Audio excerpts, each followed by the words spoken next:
네, 우리 옆에 분들 바라보시면서 환하게 웃으면서 이렇게 옆에 분들 없을 수도 있겠군요. 바라보시면서 화면을 향해 또 줌을 통해서 이렇게 인사하겠습니다. 함께여서 감사합니다. 네, 함께여서 감사합니다. 함께여서 감사합니다.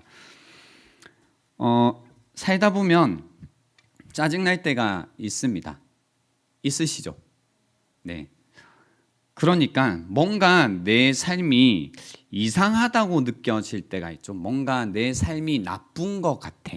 내가 제대로 살지 못하고 있다는 느낌이 들 때가 있습니다. 그죠? 뭔가 내가 이렇게 살아서는 안 될 것 같은데, 뭔가 이게 아닌 것 같은데 하면서 좀 이렇게 짜증이 날 때가 있습니다.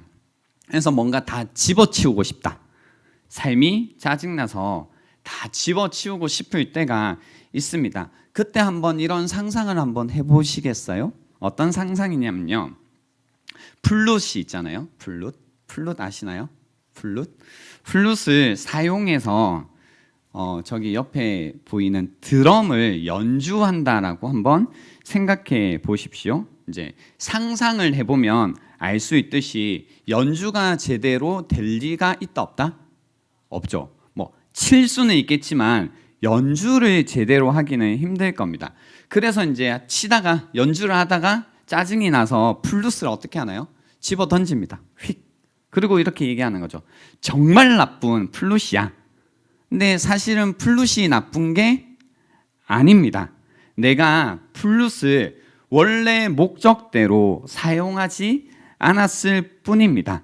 플룻은 드럼을 연주하기에 적합한 목적을 가지고 있지 않다라는 겁니다. 마찬가지로 우리도 우리의 삶을 향해 짜증이 날 때가 있고 집어던지고 싶을 때가 있습니다. 그리고 이렇게 이야기하죠. 정말 나쁜 인생이야. 내 삶은 정말로 이상해.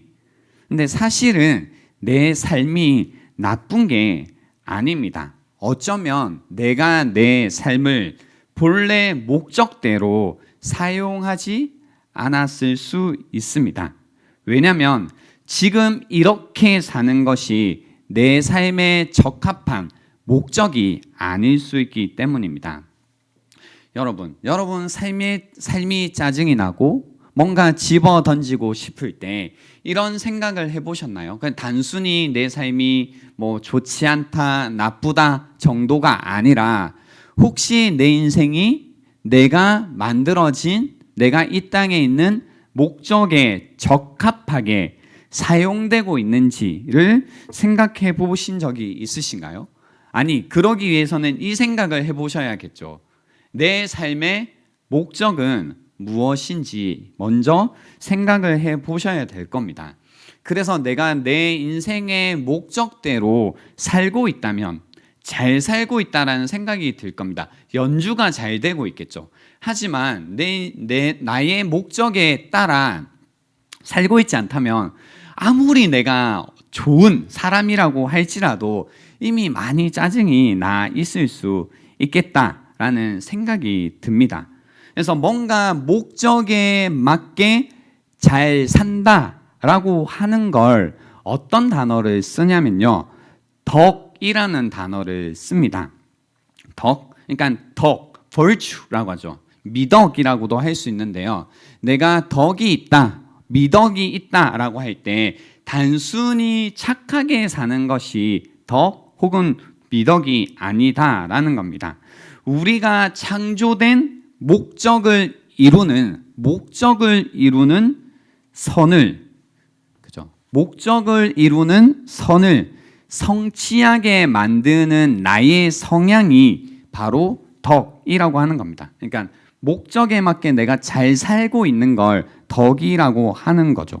그래서 덕은 우리로 하여금 내가 목적을 지향하면서 만드는 좋은 습관이라고 말할 수 있습니다. 그래서 내가 잘 살고 있다는 것은 목적을 지향해서 살아가는 좋은 덕이 있을 때 내가 잘 살고 있다라고 말하는 거죠. 그래서 중요한 건 이겁니다. 내가 최고의 조건들을 가지고 사는가가 아니라 내가 적합한 조건들을 잘 가지고 사는가, 목적대로 살 수 있는 적합한 조건들을 내가 잘 가지고 사는가가 훨씬 중요하다라는 겁니다. 그래서 내가 덕이 있는지 아니면 그러니까 미덕이 있는지 악덕이 있는지 판단하는 것은 단순히 착하다 나쁘다 정도가 아니라 이 목적에 따라 결정된다라는 겁니다. 그래서 목적을 이루는 삶을 살고 있다면, 그런 습관을 가지고 있다면 미덕을 가지고 사는 거고,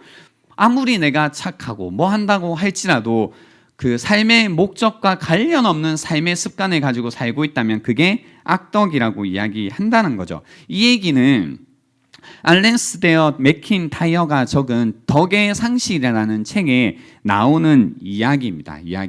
이 덕에 대한 이야기.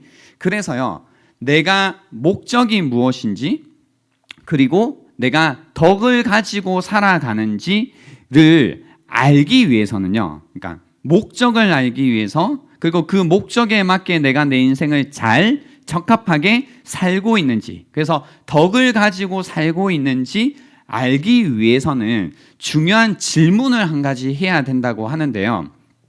그래서 나는 무엇을 해야 하는가라는 물음에 답하기 위해서는 나는 어떤 이야기의 일부인가 라는 물음에 답할 수 있어야 된다라는 거죠.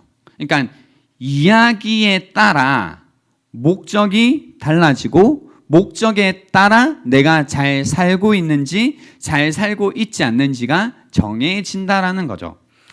그러면 이제 또 한번 그 어려운 질문인지 모르겠지만 생각해 보셔야 될 게 뭐냐면 이겁니다. 나는 이제 그런 고민도 있으시잖아요. 난 이제 뭘 하지? 어떻게 살지? 무엇을 하면서 살아야 되나? 이런 질문들을 하고 계시잖아요. 그러니까 그 질문에 내가 답을 하기 위해서는 어떤 질문을 해야 되냐면, 어떤 답을 가지고 있어야 되냐면, 나는 어떤 이야기의 일부인가를 이해하고 계셔야 된다는 거예요. 나는 어떤 이야기의 일부인가. 그래서 어떤 이야기의 일부인가는 곧 여러분이 각자 가지고 계신 세계관과 연결된다라는 겁니다. 여러분은 어떤 이야기 속의 일부로서 여러분을 살고 있나요? 그죠? 나는 어떤 이야기의 일부로 살고 있을까? 그죠? 어떤 이야기의 일부로 살고 있을까? 예를 들면 이런 겁니다. 이야기를 이해한다는 게 정말 중요한데요. 이제 뭐 큰 이야기가 되겠죠. 빅 스토리 또는 뭐 메가 스토리 또는 메타 스토리라고도 할 수 있을 텐데요. 그 작게 이야기를 먼저 하면 이런 겁니다. 어떤 사람과 내가 대화를 하고 있어요. 근데 이 안에 이야기들이 막 펼쳐지고 있는데 아무것도 모르는, 이제 이 이야기가 무슨 이야기인지 모르는 사람이 갑자기 끼어들어서 그냥 한마디를 들은 거예요. 그래서 거기에서 대화를 막 이어가는 거죠. 그러면 그 사람이 아무리 좋은 이야기를 하고 말을 한다 할지라도 이야기에 벗어나 있는 말은 그게 뭐라도 적합하지 않기 때문에 별로인 거죠. 그죠? 그래서 이 사람 왜 이럴까라는 생각이 드는 겁니다. 마치 이것처럼 우리가 이야기라는 게 있어요. 이 세상 속에는 흘러가고 있는 큰 이야기가 있고, 이 이야기에 대한 이해를 가지고 우리가 살아가야 되는데, 이 이야기에 대한 이해가 없이 그저 살아가다 보니까 뭘 해도 사실 잘 들어맞지 않는 것처럼 살 때가 있다라는 겁니다. 그래서 이번 주간에 한번 여러분 고민해 보셨으면 하는 건, 나는 어떤 큰 이야기의 일부 속에서 살고 있는지를 생각해 보셨으면 좋겠습니다. 그러니까 내가 무엇을 해야 될까라는 질문을 가지고 계시다면 나는 어떤 이야기의 일부로서 살고 있을까를 생각해 보시라고요. 여기에 대한 이제 그 기독교의 그 대답은 뭐냐면 하나님 나라 이야기입니다. 하나님 나라 이야기. 그래서 지난주에 제가 말씀드렸을 때 설교를 통해서 드렸던 말씀이 뭐냐면, 하나님 나라가 때가 참에 하나님 나라가 가까이 왔다라는 이야기를 했죠. 그러니까 큰 이야기입니다. 하나님께서 세상을 창조하시고, 그리고 타락했고, 타락한 이 세상을 구원하시기 위해 예수 그리스도께서 이 땅에 보내심을 받아서 왔다. 때가 차서 그리스도께서 오심으로 말미암아 하나님 나라가 왔다라는 이 큰 이야기, 그죠? 그 이야기가 내가 어떻게 이 세상에서 살아가게 되는지, 살아야 하는지를 변화시킨다고요. 그죠? 늘 죽음과 절망뿐이었던 이야기 속에서 우리의 이야기를 완전히 변화시키는 거죠. 그죠? 변화시키는 거죠. 하나님 나라의 이야기. 그러니까 삶이 달라지는 이유가 뭐냐면, 우리가 예수님을 믿은 다음에 삶이 달라지는 가장 큰 이유는 이야기가 달라져서 그래요. 그러니까 내가 속해 있던 이야기가 이제 달라졌다라는 겁니다. 하나님 나라 이야기 가운데 내 삶이 포함되었다라는 겁니다. 그러니까 무엇을 하고 살아야 되나라는 질문에 대한 답도 달라지는 거죠. 그러니까 삶이 그래서 달라진다라는 겁니다. 그래서 나는 어떤 이야기 속에서 살고 있는가? 이전에는 뭔가 권력과 지배와 폭력이라는 것에 가치를 부여하던 이야기, 혹은 세계관 속에서는 보세요. 이런 이야기 속에 있으면 힘, 권력, 폭력, 이런 게 이제 지배하는 이야기 속에서는 사실 성경에서 말하는 겸손이니 약함이니 연약함이니 인내니 사랑이니 이런 것들이 아무 힘도 없어요. 아무 힘도 없다고요. 이 이야기 속에서는. 그죠? 왜냐하면 그 권력, 지배, 힘 이런 것들이 있어야지 이 이야기 속에서는, 세상 이야기 속에서는 목적을 이룰 수가 있거든요. 그러니까 기독교의 어떤 가치들은 오히려 악덕이 됩니다. 무슨 말인지 이해가 되시나요, 지금?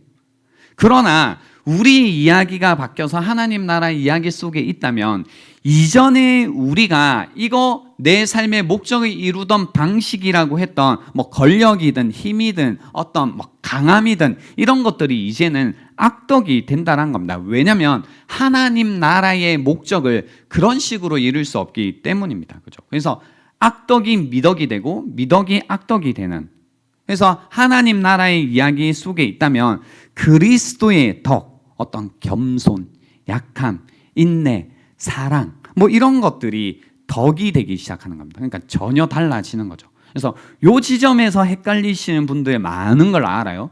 그러니까 설교 시간에 목사님 말씀 듣고 이제 제가 저의 이야기가 성경 이야기잖아요. 성경의 어떤 가치들, 하나님 나라의 덕을 이야기하면 사람들이 이걸 당황해해요. 왜 당황해하냐면 내가 살고 있는 이야기 속에서는 저 덕이 통하지 않는데, 혹은 어떤 목적을 이룰 수 없는데 라고 생각을 하시니까 그게 이제 말이 안 되는 이야기죠.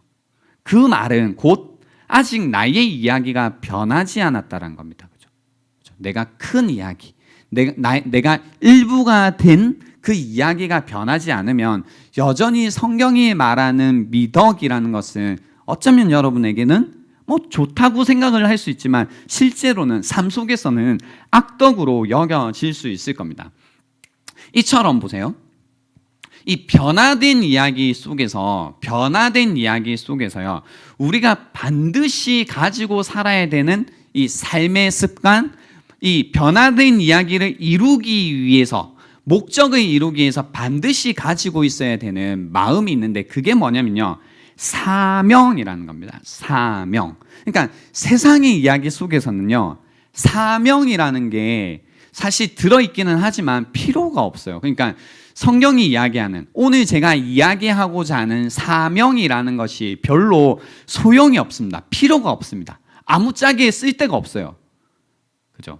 세상의 어떤 목적을 이루기 위해서. 그러니까 여러분이 세상의 이야기 속에서 계속 들려주는 어떤 성공이라는 걸 이루기 위해 사명은 쓸 데가 없다고요. 그러니까 이제 없이 사는 거죠. 반대로 우리가 하나님 이야기 가운데 살기 위해서는 반드시 필요한 게 있는데, 그게 뭐냐면 사명이라는 겁니다. 사명. 그래서 오늘 우리가 읽었던 본문 속에 18절에 보시면요, 그리스도인의 이 사명이 무엇인지 잘 나와 있습니다. 18절 제가 읽어 드릴게요. 아버지께서 나를 세상에 보내신 것 같이 나도 그들을 세상에 보내었고 라고요. 아버지께서 나를, 그리스도를 세상에 보내신 것 같이 나도 그리스도께서 그들을, 우리를, 그리스도인들을 세상에 보낸다라는 이야기입니다. 이게 미션, 사명이라는 겁니다.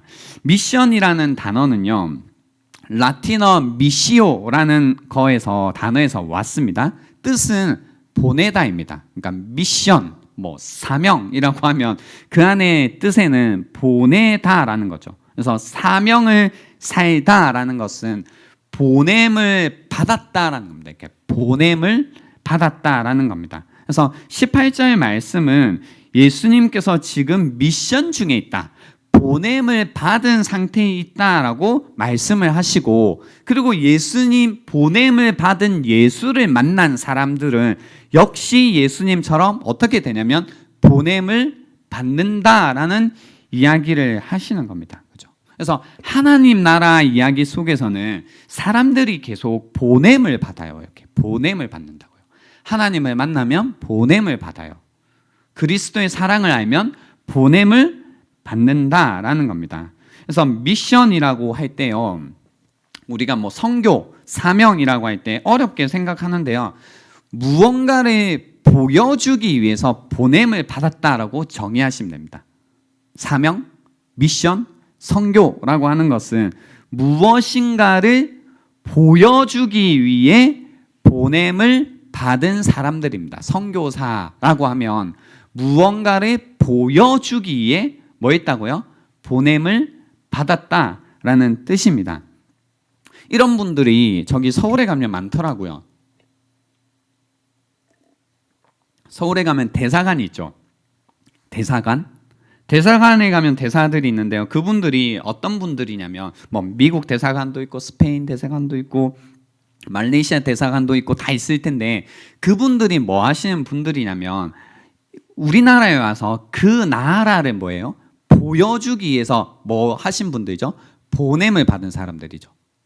이해가 되시나요? 그래서 대사관들과 선교사라는 본질적으로는 같은 뜻입니다. 무언가를 보여주기 위해 보냄을 받았다. 선교사님들은 하나님 나라를 보여주기 위해 보냄을 받았다라고 이해하시면 됩니다. 요게 사명, 선교, 미션 다 같은 얘기인데요. 의미로 여러분이 이해하시면 됩니다. 그래서 무엇인가를 보여주기 위해 보냄을 받았다라는 겁니다. 그러니까 뭔가 보여줘야 돼요. 그걸 위해 보냄을 받았다라는 겁니다. 그래서 오늘 요한복음 17장에 보면요, 세상 중에서 6절에 세상 중에서 내게 주신 사람들에게 내가 아버지의 이름을 나타내었나이다 라고요. 그러니까 예수님도 보냄을 받았는데 보냄을 받은 이유가 뭐냐면 아버지의 이름을 나타내기 위해. 그러니까 예수님도 보냄을 받아서 무엇을 보여주고 있냐면 아버지의 이름을 보여주기 위해 보냄을 받았다고 이야기를 하시는 거죠. 이해가 되시나요, 이거? 네. 그래서 예수님은 아버지의 이름을 나타내기 위해, 보여주기 위해 보냄을 받았습니다. 그래서 대사관들이 사람들로 하여금 그들의 나라를 보여주기 위해, 드러내기 위해 보냄을 받은 것처럼, 그죠? 받은 것처럼 선교사님들이라고 하면 하나님 나라를 나타내기 위해 보냄을 받은 사람들이라는 거죠. 그죠? 그러니까 쉽게 말하면 하나님을 보여주기 위해 보냄을 받았다라는 건데요. 왜 아버지의 이름을 나타내는 걸까요? 그죠? 왜 아버지의 이름을 나타낼까? 왜 하나님 나라를 보여줄까라고 할 때 이유는 이제 여러분 다 아시는 거예요. 사람들을 살리기 위해서요. 그죠? 살리기 위해서입니다. 구원하기 위해서라는 겁니다. 그래서 오늘 본문에서도요, 서로 하나가 되게 하시고, 여기에서 하나가 되게 하신다라는 건 우리끼리 하나가 되게 하신다는 게 아니라 우리를 하나님과 하나가 되게 하신다는 거죠. 성부, 성자, 성령 하나님과 하나가 되게 하시고, 또 사랑을 알게 하셔서 결국 이루시는 목적이 뭐냐면 구원을 이루신다는 거예요. 우리를 구원하시기 위해서. 그래서 미션, 사명이라고 하는 것은 그저 보냄을 받는 것이 아니라 그냥 하나님이 있어를 말하는 게 아니라 하나님의 이름을 나타내므로써 구원하기 위해 보냄을 받는다라는 겁니다. 구원하기 위해 보냄을 받는다라는 겁니다. 그래서 우리가 사명을 위해서 산다, 사명을 산다라고 말하기 위해서는요, 보여줄 게 있어야 되죠. 보여줄 게 있어야 되죠. 그렇죠? 그리고 보여줄 마음이 있어야 됩니다. 보여줄 게 있어야 되고 보여줄 마음이 있어야 되는데, 보여줄 게 뭐냐면 진리이고 보여줄 마음이 뭐냐면 사랑입니다. 그래서 사명 중이라면 사랑과 진리가 동시에 있어야 됩니다. 사랑은 있지만 진리가 없다면 사명이 아니고요, 진리가 있지만 사랑이 없다면 사명이 아닙니다. 무슨 얘기냐면 이거예요. 그러니까 무언가 보여줘서 사람을 살린다고 하잖아요. 근데 이제 앞에 우리 건우가 있는데 뭔가 건우가 땀을 뻘뻘 흘리고 있어요. 그러면 이제 제가 진리를 알고 있어요. 뭐냐면 건우야, 저 뒤에 가면 지금 에어컨이 나와서 굉장히 시원하고 발밑에 얼음물이 있어 라는 진리를 알고 있어요. 그리고 제가 그걸 말해줄 만큼의 뭐가 있어야 되죠? 사랑이 있어야 되겠죠? 맞나요? 막 사랑은 있어. 땀 흘리는 거 보고 너무너무 안타까워. 근데 진리가 없어. 그러니까 더위를 어떻게 해결해 줄 방법이 없어요. 그럼 사랑은 있지만 뭐예요? 해줄 말이 없잖아요. 그럼 사명이 아닌 거지. 근데 뭔가 있는 건 알아. 저 뒤로 가면 시원하고 얼음물도 있는 걸 알아. 근데 사랑이 없어가지고 말해주고 싶진 않아. 그럼 또 사명이 아니겠죠. 지금 제가 무슨 얘기하는지 이해가 되시나요? 그러니까 우리가 사명을 산다라고 할 때 이 두 가지가 반드시 필요해요. 진리와 사랑이 반드시 필요한데요. 근데 생각을 해보면 이런 겁니다. 제가 왜 사명을 하기 위해서 진리와 사랑이 필요하다고 말했냐면, 가끔 사명을 하자, 선교를 하자고 할 때 부정적인 분들이 계십니다. 뭐가 부정적이냐면, 사람들마다 종교가 다 다른데 뭘 굳이 선교를 하냐, 이런 이제 이야기를 하시는 분들, 뭐 안 믿는 분들이야 그런 얘기를 할 수 있겠지만, 이제 교회 다니시는 분들 중에서 그런 말을 하시는 분들이 있을 때, 이 사명이 뭔지를 아예 이해를 못했구나라는 생각이 드는 거죠. 뭐냐면 누구나 사실 사명 중이죠. 그러니까 자기가 알고 있는 진리가 있고 자기가 사랑하는 사람이 있어요. 그럼 누구나 사명을 한다고요. 진리를 보여주고 그것으로 인해서 해결해 주려고 한다고요. 그렇게 살지 않으세요? 그죠? 엄마가 아파요. 그죠? 엄마가 아파. 근데 엄마가 저 아픈 게 열이 나는데 타이레놀을 먹으면 되는데 타이레놀이 집에 어디에 숨겨져 있어. 그럼 뭐 할까요? 사명을 하겠지. 엄마를 사랑하니까, 그리고 진리를 아니까 뭐 할까요? 엄마, 저기 가면 타이레놀이 있고 그거 먹으면 엄마 금방 열이 떨어질 거예요 라는 사명을 한다 안 한다? 하죠. 근데 누가 그래? 야, 누구나 자기 그 생각이 있으니까 굳이 뭐 그거 얘기해 주지 말라. 그걸 왜 얘기를 해주냐 라고 얘기하면 이상하다 안 이상하다? 이상한 거죠. 그러니까 사명이라고 할 때요, 우리가 종교를 바꾸는 거라고 생각을 하는데 사실 그게 아니라 사랑과 진리가 있다면 누구나 어디에서나 사명 중인데요, 그냥 그 안에 진리의 내용이 다를 뿐인 겁니다. 사실 진리의 내용이 다를 뿐이죠. 그리스도인들은 뭐예요? 진리가 뭐예요? 예수 그리스도를 통해서 우리는 구원을 받는다는 진리를 알죠. 그리고 내가 예수 그리스도를 통해서 구원받은 경험과 체험이 있는 거죠. 그러니까 그러한 체험이 있는 가운데 나와 동일한 문제 가운데, 죄의 문제 가운데, 어떤 마음의 문제 가운데, 영혼의 문제 가운데, 심지어 가족의 문제 가운데, 건강의 문제 가운데 고민하고 어려워하고 있어요. 놔둘 거예요? 진리를 아는데? 하나님께 그 문제를 가지고 오면 해결되는 걸 나는 아는데 그럼 그 얘기를 안 할 거예요? 진리가 없든지 사랑이 없든지 그게 아닌 이상 어떻게 말을 안 해요? 그죠? 그러니까 왜 선교를 하느냐라는 얘기는 아예 틀린 얘기라는 거예요. 진리를 알고 사랑이 있다면 누구나 사명 중입니다. 근데 어떤 진리로 사명을 우리가 수행하며 살 거냐의 차이일 뿐이라는 거죠. 그래서 한번 그걸 넘어가 보자고요. 내가 굳이 선교를 해야 되나? 뭐 전도를 해야 되냐? 라는 이야기를 넘어가 보자고요. 사랑과 진리가 있다면 누구나 사명 중이다라는 겁니다. 그래서 사명을 위해서 사는데요. 오늘 제가 좀 이야기해 보고 싶은 건 이겁니다.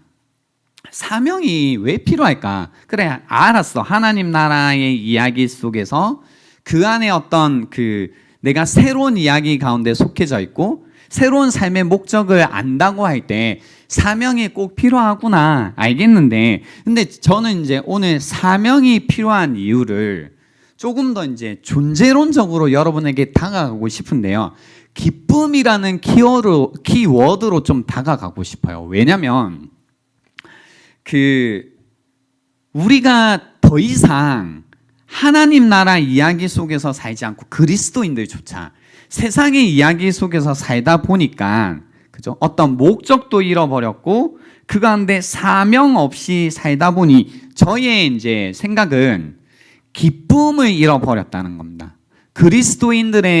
현대 그리스도인들의 가장 큰 문제는 기쁨을 잃어버렸다는 겁니다. 그리스도인들은 세상 그 누구보다 기쁨의 사람들인데 바로 이 기쁨을 잃어버렸다라는 겁니다. 그래서 우리가 사명을 산다면 기쁨이 회복될 것이다 라는 이야기를 오늘 좀 집중해서 해보려고 합니다. 예수님은 이 땅에 보냄을 받으셨죠. 그래서 요한복음 17장은 예수님의 사명에 대한 이야기입니다. 그래서 4절에 보시면 아버지께서 내게 하라고 주신 일, 그죠? 내가 이루어 사명을 이루었다 이 얘기. 6절에 보시면 세상 중에서 내게 주신 사람들에게 내가 아버지의 이름을 나타내었나이다. 나타내다. 사명이라고 했잖아요. 기억나시죠? 그리고 13절에 보시면 내가 아버지께로 가오니, 그죠? 내가 세상에서 이 말을 하옵는 것은 그들로 내 기쁨을 그들 안에 충만히 가지게 하려 함이니이다 라고 해서 무슨 얘기냐면, 지금 그분이 아버지에게 의해서 이 땅에 오셨을 때, 그리고 아버지의 이름을 드러내셨을 때 무엇이 있었냐면 기쁨이 있으셨다고요. 그리고 지금 다시 아버지께로 돌아가시기 전에 이야기를 하시는 게 뭐냐면, 내가 가졌던 이 기쁨이, 그죠? 기쁨이 그들 안에도 충만하기를 원한다라고 하면서 이 사명의 이야기를 하고 계시다고요. 기쁨이 충만하기를 원한다라고 하시면서 하시는 얘기가, 그죠? 사명을 이야기하고 계시다라는 겁니다. 그래서 잘 보시면요, 예수님께서요 이 땅에 오셔서 그분의 사명을 행하시면서 무엇이 늘 가득했냐면 기쁨이 가득하셨던 거죠.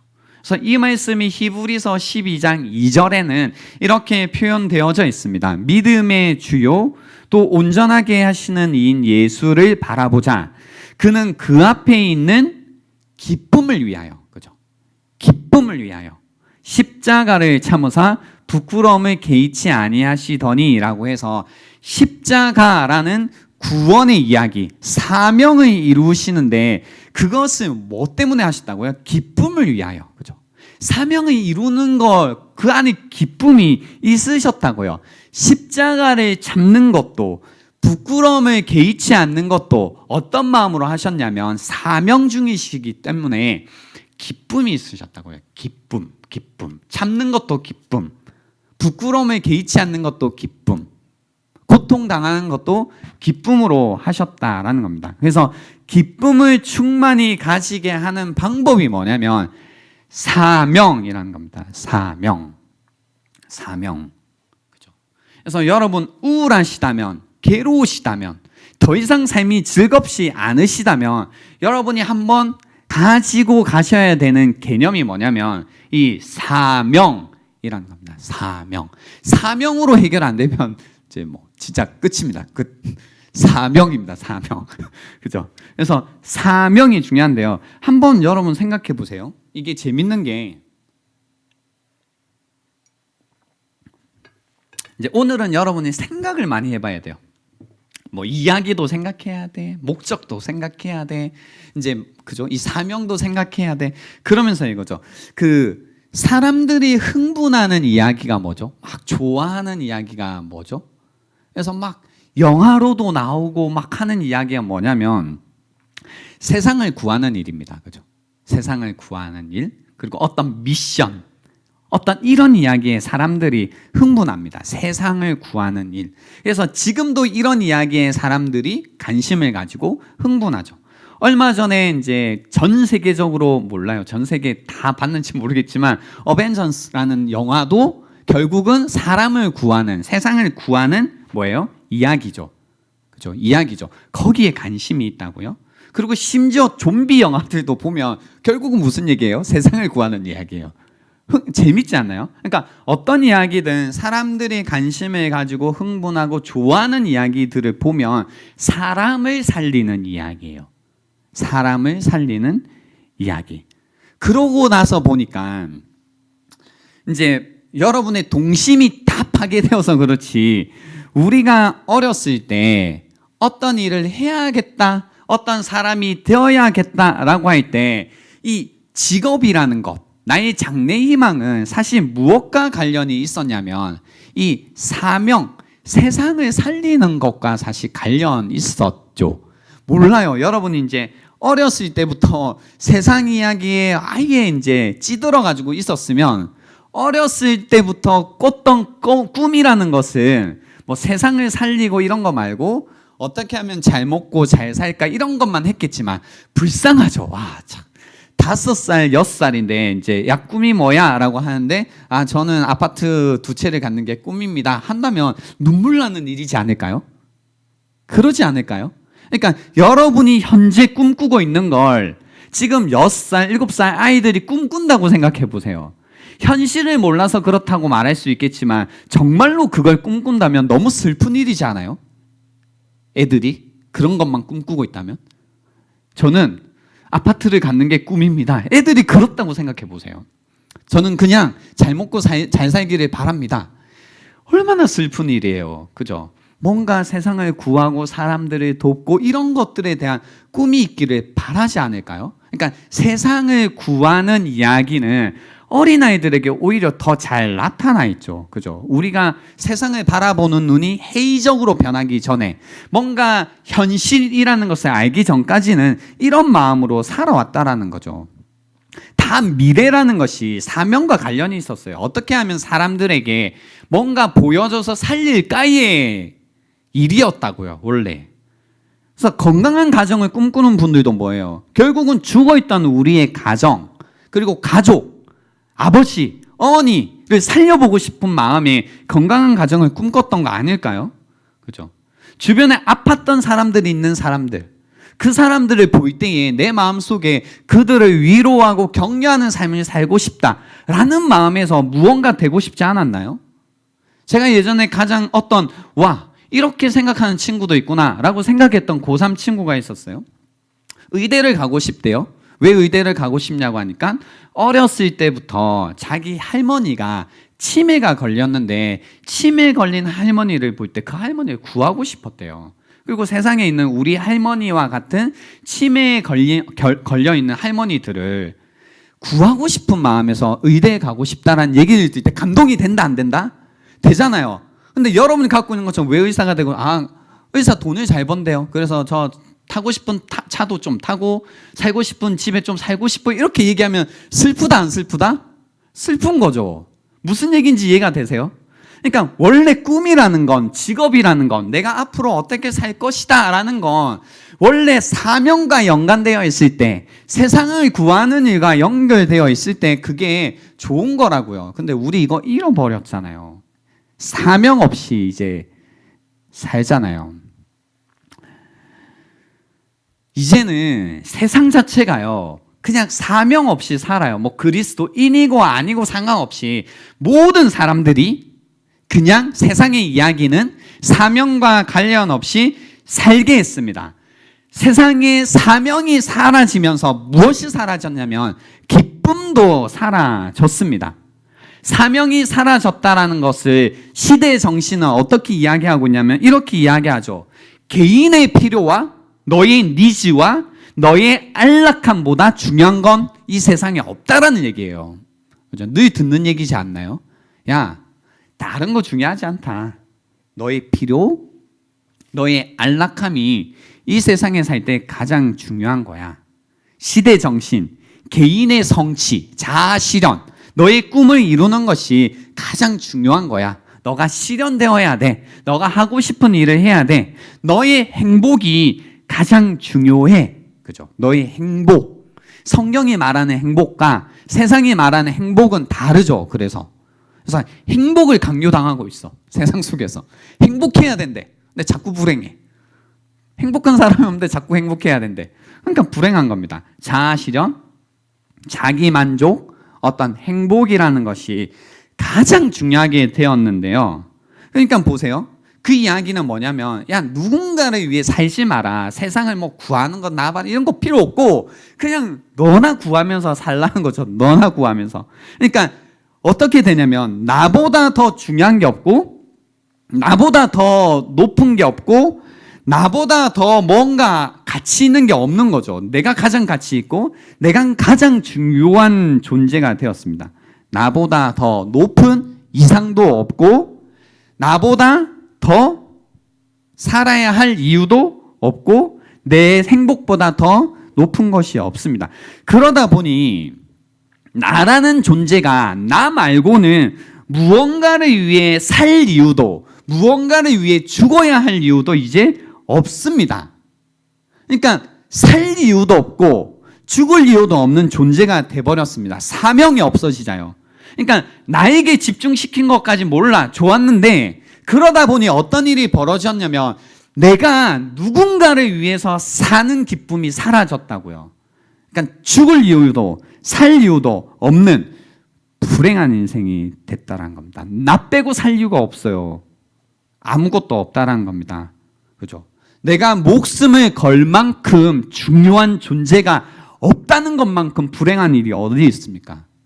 내가 살 만큼, 죽을 만큼 중요한 이유가 이 세상에 없다는 것만큼 비극이 어디 있냐고요, 여러분. 여러분 왜 기쁘지 않아요? 왜 사는 이유를 못 찾아요? 바로 여러분이 목숨을 걸 만한 존재도 이유가 없기 때문에 그런 거 아닌가요? 연애할 때요, 왜 기쁜지 아세요?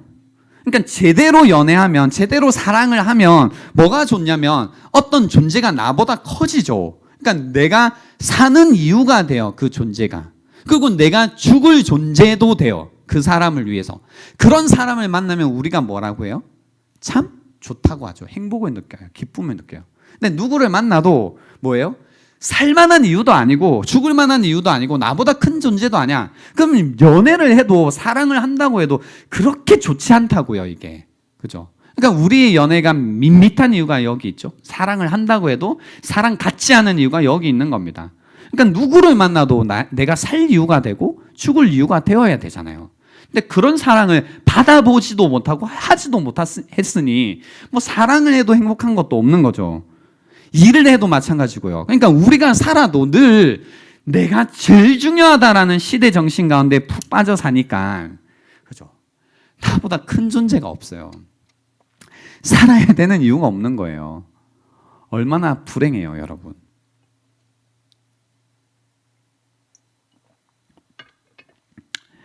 희생할 게 없습니다. 희생하는 게 싫은 게 아니라 여기에서 여러분 마음 솔직히 한번 잘 들여다보세요. 희생하는 게 정말 싫은 거예요? 아니면 희생할 가치가 있는 존재를 아직 만나지 못한 게 싫은 거예요? 그런 존재를 만나고 싶은 거 아닐까요? 내가 정말로 목숨을 걸고 살고 싶은 이유가 그 이유를 찾고 싶은 거 아니에요? 그죠? 그러려면 여러분이 이 시대가 말하는 정신에서부터 사실 벗어나셔야 돼요. 행복이라고 말하는 그 행복 강요로부터 벗어나셔야 돼요. 그래야지 행복이 우리에게 찾아온다는 겁니다. 내가 위에서 살 존재가 필요합니다. 내가 위에서 살 이유가 필요합니다. 우리에게는 사명이 필요하다라는 겁니다. 사명, 그죠? 그 사명을 잃었기에 우리는 이제 기쁨도 살 이유도 잃은 채 살고 있다라는 겁니다. 재작년에 저희가 이제 그 1티 때요, 함께 읽었던 책이 있습니다. 데이비드 플랭 목사님의 복음이 울다라는 책을 함께 읽었었는데요. 그때 이제 그 책 중에 그 앨런이라는 인물이 등장해요. 앨런. 히말라야 트레킹을 하다가 그냥 그 땅에 남은 사람입니다. 근데 이 사람의 이야기가 굉장히 이제 마음을 울리는데요. 그 앨런과 데이비드 플랭 목사님의 대화 속의 이야기인데요. 그러니까 20년 전에 이제 지금 이야기하는 시점으로부터 20년 전에 그 히말라야 트레킹을 왔대요. 친구들과 함께 이렇게 놀러 온 거죠, 사실. 근데 왔다가 왜 눌러 앉았는지를 물어본 거죠. 그래서 20년 전에 친구들과 이 지역에 왔다가 누군가를 만난 거예요. 누구를 만났냐면요. 이 앨런이라는 친구가 누구를 만났을까요? 인신매매범 만났어요. 인신매매범. 그래서 인신매매범들이 그 지역에 있는 어린 여자아이들을 잡아서 팔고 하는 가운데 여자아이들을 남자들이 멋대로 사용하다가 버려도 좋은 물건으로 취급하는 걸 듣고는, 이야기를 듣고는 그날 밤 침대에 누워 밤새 울었대요. 그리고는 그 이야기가 계속 마음에 울려서 트레킹을 더 이상 할 수 없었대요. 그걸 그냥 모른 척하고 지나칠 수가 없는 거죠. 지나칠 수가 없는 거죠. 그래서 이렇게 이야기하시더라고요, 책에서. 그래서 친구들에게 나를 두고 가라고 했죠. 저는 혼자 산에 내려왔고 트레킹을 그만두고 그 뒤로 지난 20년 동안 그때 흘린 눈물을 이 사람들에게 하나님의 자비를 보세요, 보여주기 위한 전수들로 바꾸기 위해 노력해 왔습니다. 목사님은 무엇 때문에 그날 아침 산에 내려갔느냐고 물으셨죠. 답은 무엇이 아니라 누구였습니다. 그 역사로 인해 저는 산에 내려갔습니다. 하나님은 제 안에 이 사람들을 향한 사랑을 불어넣으셨어요. 이 사람들에게 제 삶으로 그분의 사랑을 보여드리려는 열정을 제 안에 주셨습니다. 그래서 제가 지금 여기 있는 것입니다. 라고 답을 하셨습니다. 너무 분명하죠. 자기가 왜 이 땅에 있고 왜 살고 있는지 목적과 이유를 분명히 이야기하십니다. 삶의 형편이 우리보다 낫지 않겠죠. 얼마나 힘들까요? 그죠? 하지만 우리보다 분명히 행복해 보여요. 이 말 속에서. 왜? 자기가 왜 거기 있는지, 무엇을 해야 되는지, 목적과 이유를 분명히 알고 사명 중에 있기 때문에, 심지어 자기를 위해서가 아니라 자기보다 더 큰 존재를 위해서 살고 있기 때문에 이분은 분명해요. 우리보다 행복해요. 그죠? 여러분에게는 이러한 사명이 있으신가요? 아니면 여전히 세상의 이야기에 속아서 네가 중요하다, 네 행복을 위해서 살아라, 네 꿈을 위해서 살아라, 야 편안해야 된다, 안락해야 된다, 네 니즈를 채워야 된다, 뭐 이런 이야기들 속에서 살다 보니 이제 나보다 더 중요한 존재도 없고 어떤 것도 없고 목적도 없이 그냥 나만 보다 보니 이제 사명감도 없고, 그죠? 그냥 나의 피로만 늘 채우다 살다 보니 불행해졌고 괴로워졌고 우울해지셨다면, 오늘 이 시간을 통해서 다시 한번 사명이 무엇인지, 다시 사명으로 살고자 하는 마음이 여러분 마음 가운데 회복되기를 원합니다. 그리스도인들은요, 역사적으로 늘 그렇게 살아왔습니다. 뭔가 이런 앨런처럼 급진적인 삶의 태도들이 있었습니다. 그래서요, 기꺼이 자신들의 커리어를 포기하고 자신의 어떤 신분을 포기하고 세상을 변화시키기 위해, 하나님을 보여줌으로써 세상을 구원하기 위해 살아간 사람들이 그리스도인들이었습니다. 그래서 사명은 늘 그리스도인들의 몫이었습니다. 그렇게 살아왔다라는 겁니다. 그래서 이제 하나님의 나라가 왔다라는 이야기 속에서 여러분이 정말로 살고 계시다면, 그죠? 여러분이 뭐 20대에 죽든 30대에 죽든 40대에 죽든 50대에 죽든 80대에 죽든 상관없이 뭐 하다 죽어야 되겠죠? 사명하다 죽어야 되겠죠. 그죠? 사명을 살다 죽어야 됩니다. 기쁨을 위해서 사명이 필수입니다. 사명을 잃으면 우리는 사실 모든 것을 잃는 존재가 되었습니다. 자신을 위해서 살지 마십시오. 나 자신보다 더 살 이유가 분명히 있어야 됩니다. 나를 위해 살면 우리는 죽는 존재가 되어 있습니다. 하나님이 그렇게 만드셨어요. 우리는 나보다 더 큰 존재를 위해 나보다 더 좋은 높은 이상을 가지고 살아가야 된다라는 겁니다. 지금 이제 영상을 하나 여러분과 나눠서 보려고 하는데요. 우리가 이번 선교를 준비하면서 저희가 후원하고 있는 선교사님들의 인터뷰를 이제 받았는데요. 오늘은 캄보디아에 계신 김예련 선교사님의 인터뷰입니다. 네, 이 인터뷰 보세요. 저희가 전혀 짠 게 아닌데도 사명감 가운데 사시는 분들은 똑같아요. 뭐가 똑같은지 인터뷰를 한번 보세요. 보시면 여러분이 뭐가 목사님 똑같다고 했는지 금방 눈치채실 겁니다. 인터뷰를 한번 보시고 이어서 이야기를 나누도록 하겠습니다.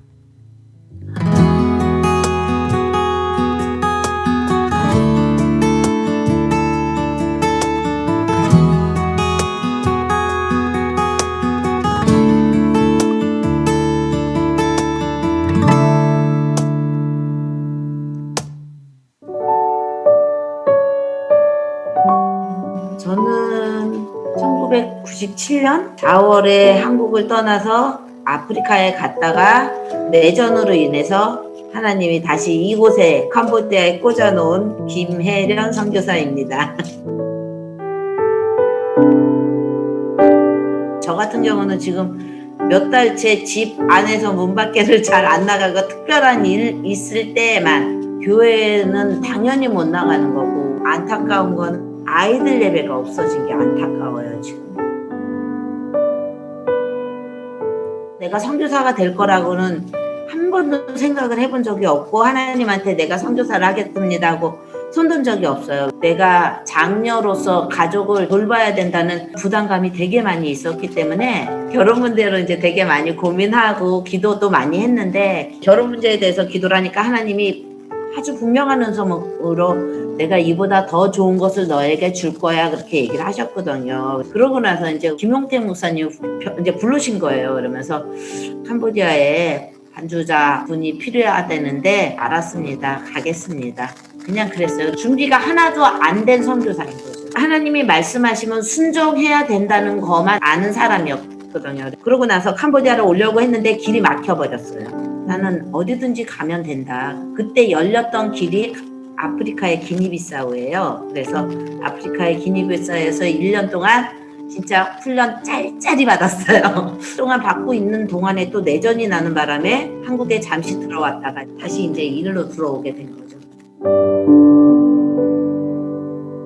진짜 한 번은 아무도 안 도와주고 정말 아파가지고 진짜 힘든 적이 하루는 있었어요. 하루 새벽에 엉엉 울면서 하나님 도대체 내가 손을 들고서 선교사를 하겠다고 했으니까 왜 나를 이런 데다 나 혼자 보내주셔가지고 이렇게 힘들게 하냐고 이렇게 울고 났는데 하나님이 또 위로를 주시더라고요. 그래도 너가 여기 와가지고 너 때문에 예수님을 믿고 나를 알게 된 사람들을 좀 생각해보고 기억해봐라. 순간순간 사는 게 정말 내가 사는 게 아니고 하나님 때문에 여기서 사는 건데 우선은 나랑 같이 사역하는 털 목사님 성격이 보통이 아닌데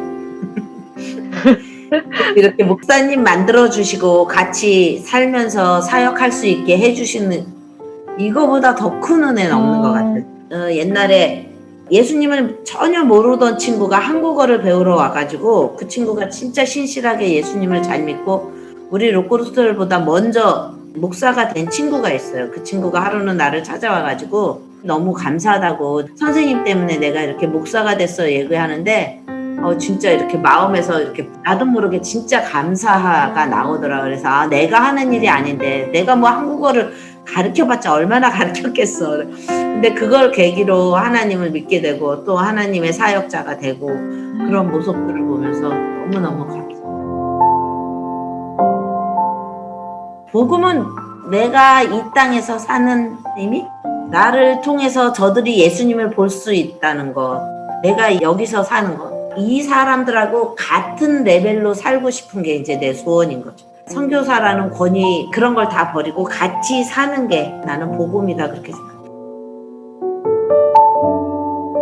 나는 교회는 열심히 다녔어. 다 열심히 했는데도 나는 죽으면 천국 못 가 그렇게 얘기하던 그런 시절이 있었는데 예수님을 내 주인으로 내 아빠로 모시질 않았던 것 같아요. 우리 청년들 중에도 힘든다는 거는 그게 아닌가 싶어요. 물론 여러 가지 힘든 일이 있지만은 그 생활에 대해서 힘든 거는 예수님을 모르는 거에 비하면 아무것도 아니라고 생각을 하는 거예요. 아직도 헤매고 있는 친구들 진짜 내 마음에서 정말 예수님이 내 주인이고 내 아버지고 그거를 아직도 마음에 인정이 안 되는 친구들한테 나는 부지런히 사모하고 찾으라고 얘기하고 싶어요. 열심히 말씀을 찾아서 읽고 정말 내 마음에 내 몸속에 비수로 꽂혀 있어야 된다.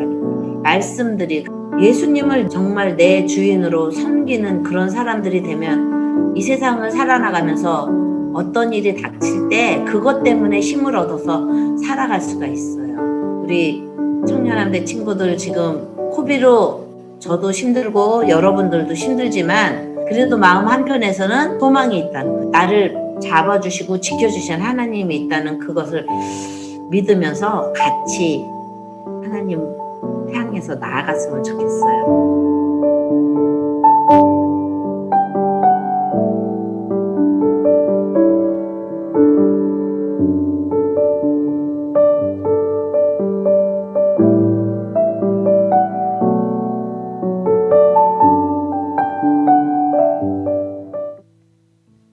네, 사명으로 산다. 사명을 산다라는 모습이 어떤 모습인지 그냥 보여주십니다. 그렇죠? 예수님을 보여주기 위해서 살고 계신, 보여주기 위해서. 사실 모두가 선교사입니다. 우리는 다 사명으로 살아야 되는 사람들이죠. 우리의 삶 속에서 예수님을 보이기 위해서 사는 사람들이어야 되는데, 그죠? 예수를 믿는다고 하지만 이제 예수님이 보이지도 않고 나도 보여주기는 이제 뭐 고사하고 내가 보이지도 않는 지경에 와 있다면 우리가 이번 이 선교 기간들을 통해서요 다시 한번 잃어버렸던 사명을 되찾고 그래서 인생의 맛도 다시 찾고 기쁨도 다시 찾는 이 시간이 되면 좋겠습니다. 그냥 오직 자기 자신만을 위해서 사는 사명 없는 삶이 아니라 그냥 좀 좋은 아파트 외에는 어떤 높은 사명도 없는 그런 불쌍한 인생이 아니라 우리의 마음, 우리의 영혼은 그것보다 훨씬 고귀한 것을 위해 만들어졌다라는 사실을 기억하시고 다시 한번 사명을 가지고 살아가는 이번 선교가 될 수 있으면 좋겠습니다. 시간 드리겠습니다. 오늘 들었던 말씀을 그리고 함께 보았던 인터뷰를 기억하시면서요. 나는 어떤 이야기 속에 있는가? 그리고 나는 어떤 목적을 가지고 살고 있는가? 나는 정말로 사명을 가지고 살고 있는지 묵상해 보시는 이 시간이 되면 좋겠습니다. 시간 드리겠습니다.